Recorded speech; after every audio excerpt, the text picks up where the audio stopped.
Hey YouTube, what's happening? Chris here.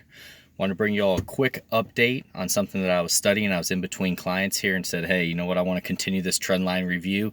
What I'm going to give you guys out of my books here. So this is Getting Started in Chart Patterns by Thomas Bulkowski. It is, guys, it's about 306 pages. This book has been absolutely phenomenal. So what I ended up getting was the Encyclopedia of Chart Patterns, and this is the little brother to that, basically. I got this for like $3.99 on Thrift Books. It has been a great one because I can carry it around. The Encyclopedia of Chart Patterns, over 1,000 pages, just too big to carry around. So that's why I really like this one here. You guys, what I wanted to read today was basically the trend line review, the 16 most important things about trend lines. And what I'm going to do, I'm not going to be able to get into basically each one and what it represents, but I'm going to read all 16 points to you, and there's a few that I'll touch on. So that's what I wanted to bring to you today. Remember, guys, trend line breaks are one of the most important things in trading. It's a lot of times when you want to exit a position is once you have that trend line pierced and the price could be starting to move down, guys, or you want to enter once that trend line is pierced and you're starting to move to the upside. So we're going to get into that here. So guys, it says number one, draw upsloping trend lines along the valleys. When price closes below the trend line, it indicates a possible trend change. So that's, guys, an uptrend. When you see a price close below that trend line, that can signify that we're going to start going down. We're going to be pushed down. The trend has changed. Okay, number two. Draw downsloping trend lines along the peaks for the same reason to spot a possible trend change. So that's talking about in a downtrend, the peaks, guys. Once you pierce that trend line, most likely you'll have a trend line break to the upside. Next one, draw internal or external trend lines as needed. Sometimes an internal trend line will better represent the trend and trading behavior of the masses. However, most chartists use external trend lines. Next one, a sharp reversal often follows the breakout from a steep trend line.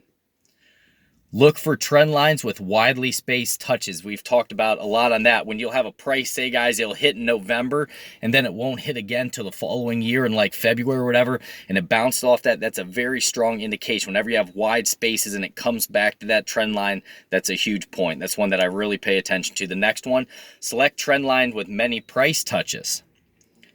Next one, long trend lines are more reliable than short ones. So they're talking about like a long-term bullish uptrend or a long-term bearish downtrend. Those are always going to be a little bit more reliable than short trend lines that may only last a week or two.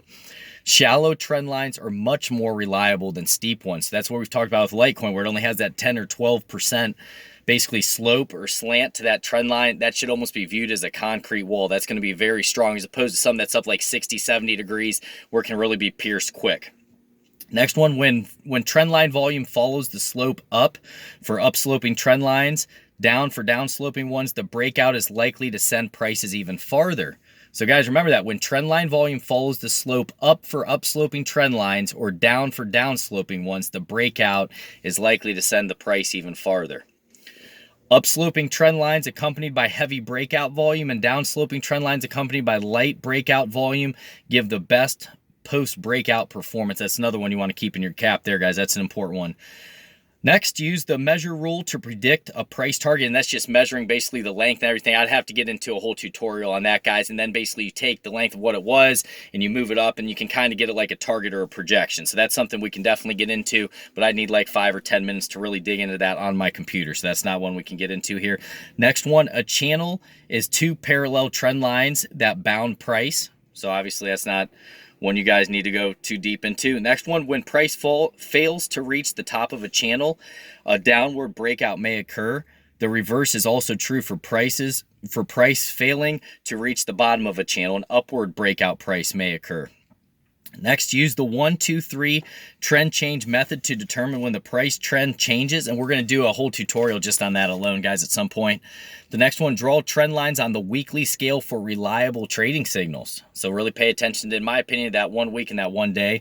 That's going to be important. Then the last one here, use the log scale to signal a trend line pierce sooner than the arithmetic scale. So that's the log scale as opposed to that traditional charting scale that I use that you see me put up all the time, guys. So they're saying on the log scale you can actually get a trend line break sooner than what you can get in basically the arithmetic scale. So guys, I got to get moving. That was all I wanted to bring to you today. I hope you guys are having nicer weather than we are here. It's about 40 degrees right now in the middle of May, so not too enjoyable, but just moving on in between clients. Wanted to bring you a little something here I was studying. Remember, that's, I believe, 15 or 16 great points about trend lines right there that you really want to dig into and study. So guys, God bless you. Take care. I hope to get out maybe a Litecoin video today, actually go over some technical analysis, different things like that. So keep an eye out for it. Take care, my friends. God bless.